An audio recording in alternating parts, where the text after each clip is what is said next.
Hoje a tutora trouxe o Lolo, né? Ele é um bulldog inglês, tem 5 aninhos. A outra paciente, né, a irmãzinha do Lolo, a Cristal, está com gripe. E hoje a tutora trouxe o Lolo porque ele também está com gripe. O Bob ele veio para mim para uma consulta com a especialidade de nefrologia.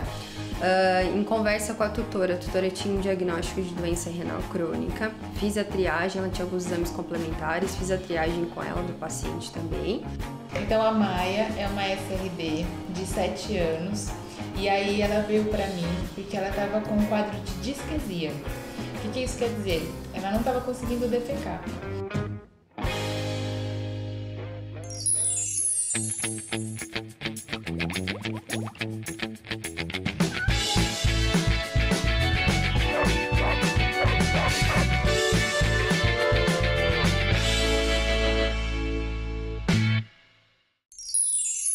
Olá, sejam todos bem-vindos ao programa Salve Meu Pet. Aqui na LM, você vai poder acompanhar toda a nossa equipe em ação, conhecer histórias empolgantes, os bastidores e a rotina por dentro do Hospital Veterinário. Acompanhe nossa equipe de veterinários em ação e seja muito bem-vindo à nossa casa.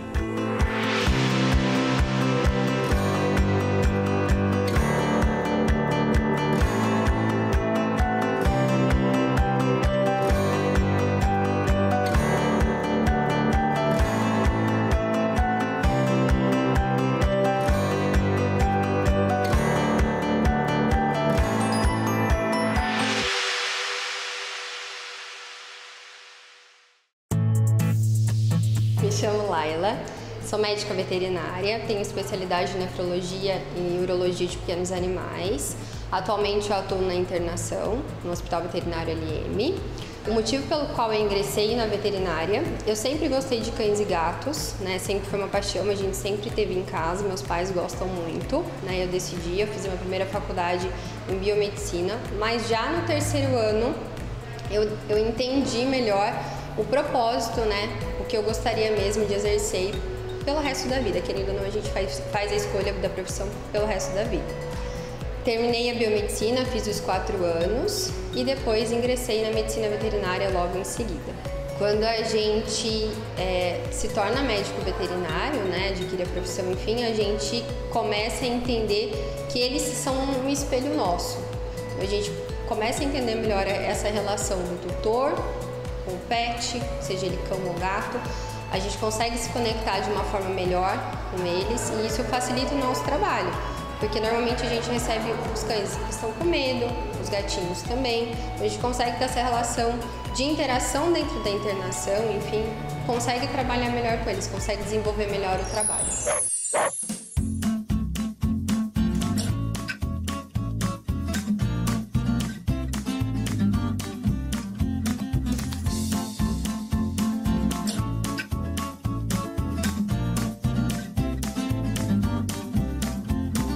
Hoje a tutora trouxe o Lolo, né? Ele é um bulldog inglês, tem 5 aninhos. A outra paciente, né, a irmãzinha do Lolo, a Cristal, está com gripe. E hoje a tutora trouxe o Lolo porque ele também está com gripe. A gripe canina ela é contagiosa, né? Então ela foi orientada, mas eles convivem juntos, ele acabou se contaminando. Então ele veio para cá para uma consulta, uma avaliação, né? A gente coletou o sangue para identificar possíveis alterações, fizemos medicação e agora a gente está acompanhando ele para ver como ele vai responder ao tratamento. A gripe canina, chamada de traqueobronquite infecciosa, ela é muito autolimitante.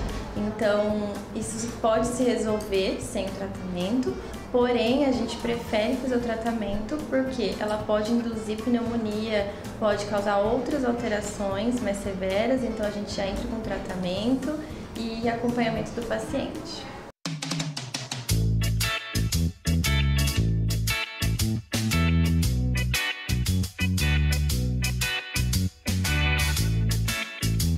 Então, ele é um cachorro bem tranquilo, bulldog inglês, né? Ele é bem sossegado, bem relaxado. A gente tem um Lulu da Pomerânia também em casa e ela começou com gripe.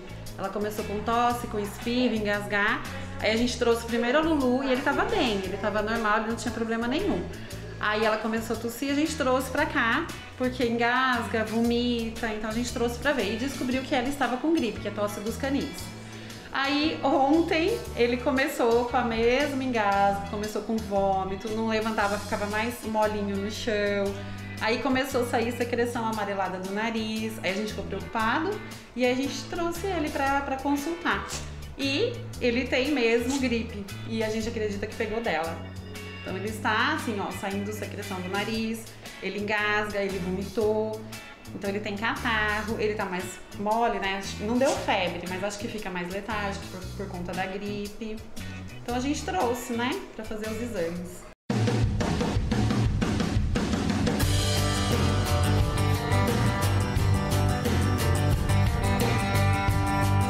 Então a gente fica muito preocupado, porque é um filho.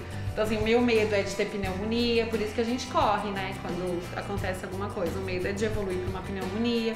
Então assim, é mais carinho, né, Larissa? Mais amor, fica em cima, vai fazer inalação, fica dentro de casa, fica tomando conta mesmo, igual bebê. É igual criança mesmo. Infelizmente, a pneumonia pode acontecer mesmo com esse tratamento inicial. Não dá pra gente descartar logo de cara.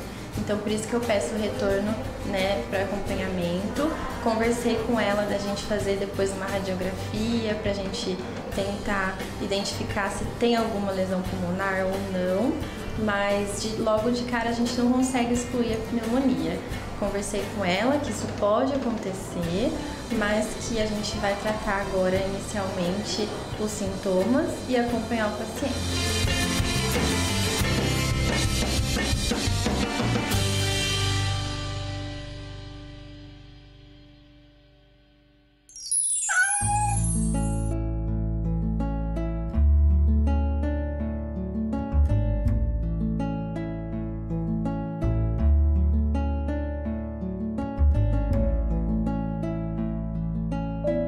O Bob, ele veio para mim para uma consulta com a especialidade de nefrologia. Em conversa com a tutora tinha um diagnóstico de doença renal crônica. Fiz a triagem, ela tinha alguns exames complementares, fiz a triagem com ela do paciente também. E esclareci a ela que a gente não tinha de fato uma doença renal crônica, mas sim uma alteração comportamental, né? A gente fez toda a triagem, uma alteração comportamental associada ao quadro. Tinha uma síndrome de Pandora. É uma situação que o ambiente interfere muito nos quadros de cistite que o paciente tem recorrente. Associei a minha especialidade de nefrologia em conjunto com a colega Mariana Leite, que faz de felinos, a especialidade de felinos. Juntas, eu fiz a parte de nefro e ela fez a parte comportamental. Até então, ele estava indo bem, né? Reduzia os quadros de cistite recorrente que tinha, porque ele entrava em quadro de disúria e polaquiúria, dor para urinar e urina frequente e com diminuição de volume. E isso melhorou por um período, só que agora ele está num quadro obstrutivo porque a gente teve a formação de cálculos, outras situações. Então hoje ele vai para o procedimento cirúrgico para correção.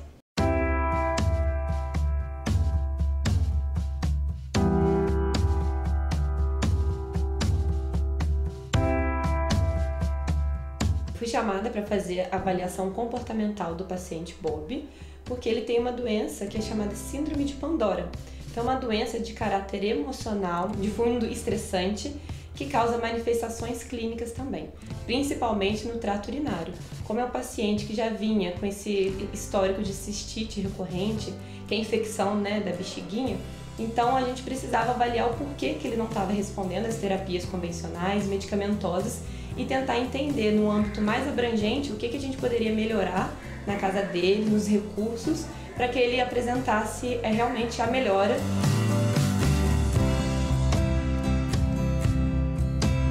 Qual o risco de ter mais cálculos de sedimentos? Isso vai ser um acompanhamento aí a longo prazo dele, na verdade.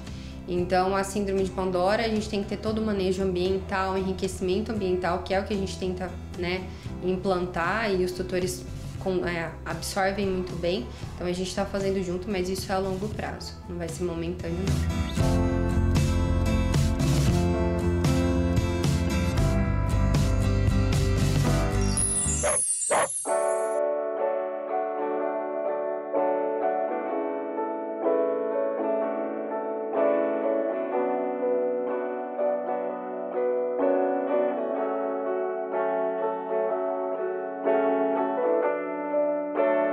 Então a Maia é uma SRD de 7 anos e aí ela veio pra mim porque ela tava com um quadro de disquesia.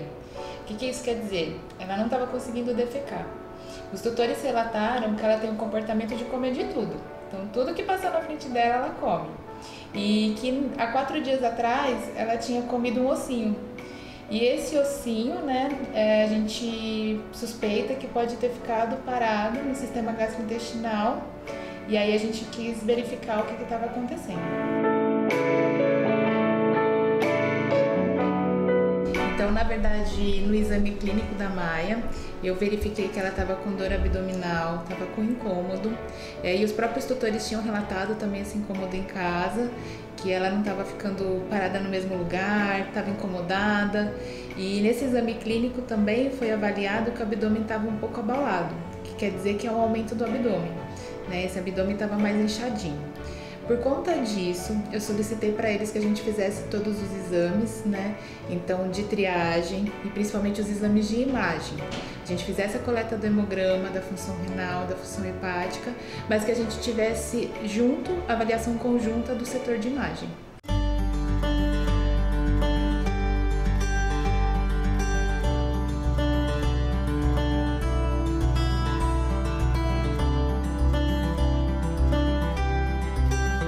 No caso da Maia, o fecaloma foi secundário à ingestão de ossos, né? Então, assim, os ossos, no geral, eles causam constipação, né? Produção de muitos gases, então tem que tomar muito cuidado. As pessoas, elas têm o costume de dar ossos para os cachorros, mas sempre tem que ser um osso bem seguro. O osso não pode ser aquecido, porque senão ele pode liberar lascas que podem machucar o trato gastrointestinal, então sempre tem que ser osso cru. E especialmente os ossos já padronizados para cachorro, né? Se você pegar qualquer osso, ele pode realmente causar esses outros tipos de sintomas. E em relação à prevenção de fecaloma, sempre tá estimulando a beber água, né? Tomar cuidado com a qualidade dos alimentos, então assim, você sempre tem que ver qual é a qualidade do alimento que você está oferecendo. Então, o alimento que realmente vai ser aproveitado, o quanto ele vai eliminar daquilo, o quanto ele vai aproveitar aquilo, os níveis mesmo nutricionais dele em relação à proteína, gordura, carboidrato, que é sempre importante estar avaliando e ter um equilíbrio entre eles, né? E a umidade.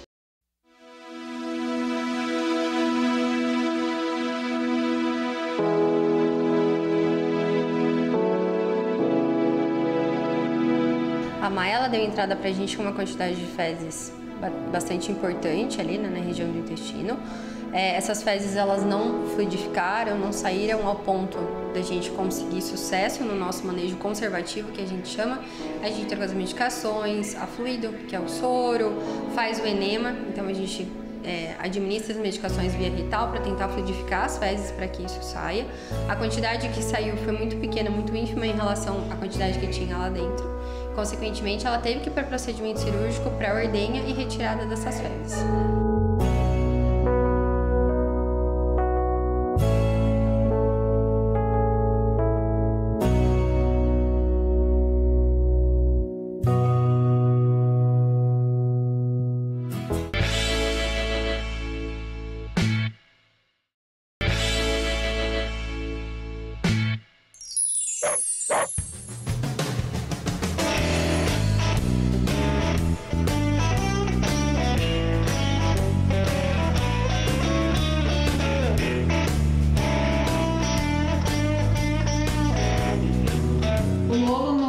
Semana ele piorou, aumentou muito a secreção dele de nariz, ele ficou com muita tosse, ele ficou muito engasgado, ele vomitava catarro, então ele não passou bem o final de semana.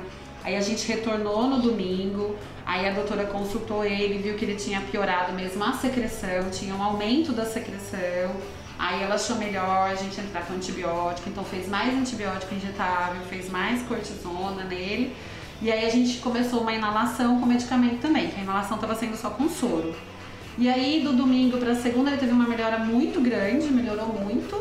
E hoje era o retorno dos dois, né, para ver como é que estão. E ele melhorou muito, ele ainda não tá curado, ele não tá assim, ele ainda tem um pouco de tosse. mas assim, a secreção diminuiu, quase acabou. Então ele tá muito melhor, mas vai continuar a medicação. Hoje então o Lolo e a Cristal, a irmãzinha dele, vieram pro retorno, né? A Cristal foi quem pegou primeiro a gripe e acabou passando pro Lolo, pro irmãozinho dela. A Cristal tá muito bem, já praticamente 100%, né? Tá de alta médica, recomendei um exame check-up para ela, exame do coraçãozinho também, né, que a gente vai programar isso depois. E o Lolo, ele passou mal no final de semana, teve que vir aqui pro hospital para poder a gente mudar o protocolo de medicação dele, porque ele teve uma descarga nasal purulenta muito significante, né? Ele teve uma piora do quadro, então a gente entrou com antibiótico, mudamos a inalação, né, a nebulização que ele estava anteriormente, acrescentamos medicação, corticoide, e hoje, né, ele veio no domingo aqui pra gente, um pouco pior, né, e hoje, na terça-feira, ele está muito melhor. Ainda não está 100%, a gente ainda vai acompanhar ele, mas ele está muito, muito melhor do que o quadro anterior.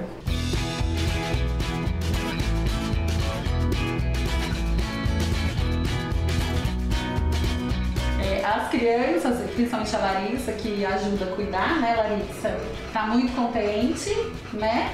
E tá gostando de fazer medicação, porque eles gostam de fazer medicação, mas tá todo mundo lá em casa, assim, deu um alívio, porque a gente achou que ele ia ficar com pneumonia, a gente achou que ia piorar, né? Mas então, assim, todo mundo agora tá aliviado e tá tudo bem, graças a Deus, né? E vamos continuar cuidando dele, né? Fazendo inalação, porque é ela que faz a inalação nele. Mas tá todo mundo agora tranquilo. Eu pedi retorno para ele na sexta-feira pra gente poder acompanhar, né? Ainda não está liberado. Na ausculta cardiopulmonar, né? Ele não apresenta nenhum padrão sugestivo, porém a gente sabe que pode ter alteração de imagem, né? Posso não conseguir identificar apenas com o estetoscópio, então preciso de exame de imagem. Conversei com a tutora, né, sobre fazer uma radiografia. Então na sexta-feira a gente vai avaliar como ele ficou e, se for o caso, a gente vai fazer a radiografia do tórax, né, para poder excluir a pneumonia. Porém ele tá com suporte medicamentoso, né, então agora na sexta-feira a gente vai avaliar essa outra questão.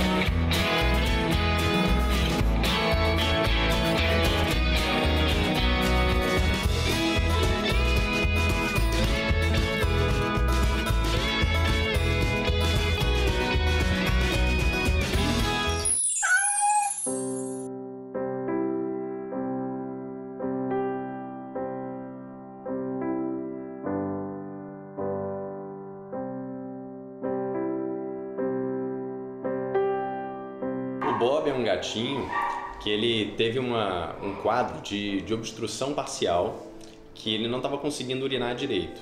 A gente tentou todo o tratamento clínico. No caso dele, ele funcionou no início e depois ele voltou com uma recidiva. Então, a recomendação é de entrar para o bloco cirúrgico para a gente fazer o procedimento. No procedimento cirúrgico dele, a gente abriu a bexiguinha e fizemos uma lavagem. Então, ela é uma lavagem que ela é feita de dentro para fora e de fora para dentro. A gente coloca uma sonda para conseguir lavar bem. Então a gente tirou todos os sedimentos que tinham lá dentro, um cálculozinho também bem pequeno, de 2 milímetros que tinha também, e esses sedimentos com cálculo, eles estavam obstruindo parcialmente o trato urinário dele, por isso que ele não estava conseguindo urinar. Então agora, tirando todo esse conteúdo, a gente fechou a bexiguinha dele, tirando todo esse conteúdo, ele vai conseguir urinar normalmente.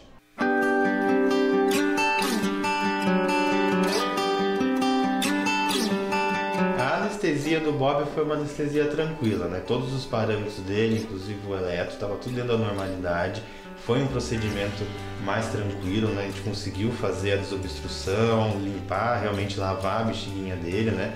Tendo agora, lógico, os cuidados da inflamação do pós-operatório, mas ocorreu tudo dentro do planejado e foi um sucesso, na verdade, o procedimento.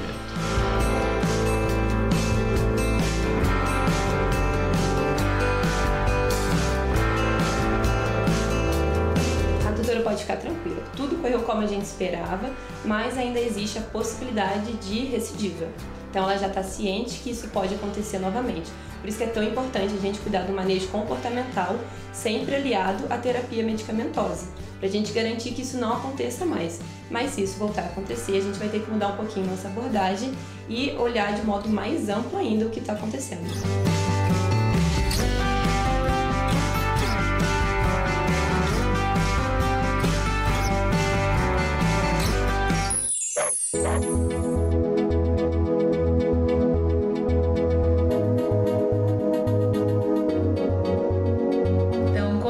Com a doutora Laila, que é a nossa responsável pela internação, nós fizemos esse acompanhamento de 24 horas, todos os procedimentos para que a gente pudesse dar o suporte clínico sem necessitar do procedimento cirúrgico.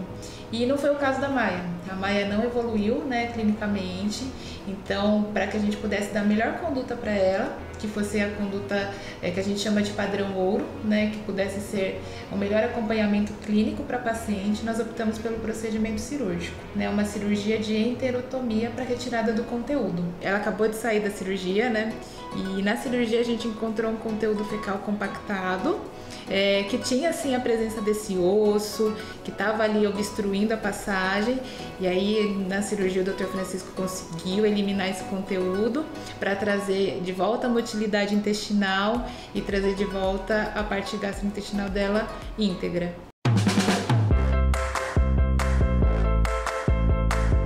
Nesse primeiro momento, a gente vai ter que focar primeiro na cicatrização desse trato gastrointestinal, né? O alimento que vai passar por ele deve ser líquido a princípio, então vai ficar em torno de uns 5 dias com alimento líquido. Depois nós vamos iniciar a alimentação pastosa, tudo isso batendo a própria ração que a Maia já come, ou talvez até uma ração pro prato gastrointestinal, que vai ter mais fibras, que vai ajudar a tratar toda essa inflamação que está ocorrendo devido à cirurgia, devido ao fecaloma, devido a tudo que ela está passando, né? Depois, quando ela completar 10 a 15 dias de cirurgia, que a gente volta a reintroduzir o alimento seco. E para esse caso dela, a prevenção do fecaloma é realmente estimular a ingestão hídrica, né? E principalmente tomar cuidado com os ossos que vai oferecer. De repente, não oferecer mais ossos seria mais interessante para ela.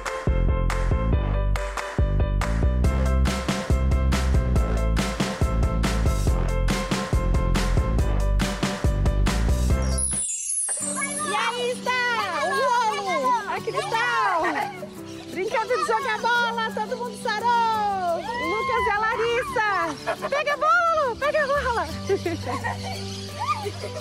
Pega a bola, Lolinho! Fala tchau! Tchau! Olha lá! Todo mundo brincando! Pega tal! Tchau, gente! Há aproximadamente um ano, eu percebi que o Bob não conseguia urinar, ele tinha dificuldade. Então eu iniciei um tratamento com medicações, alteração na alimentação, até no próprio ambiente aqui em casa, né? Chegamos ao ponto da necessidade da cirurgia da bexiga, da retirada dos cálculos. E com muita ajuda da doutora Laila, da doutora Mariana, hoje o Bob se encontra bem melhor, ele é ativo, ele brinca. Assim, nós só temos a agradecer a todo o cuidado que a LM teve por nós e pelo Bob.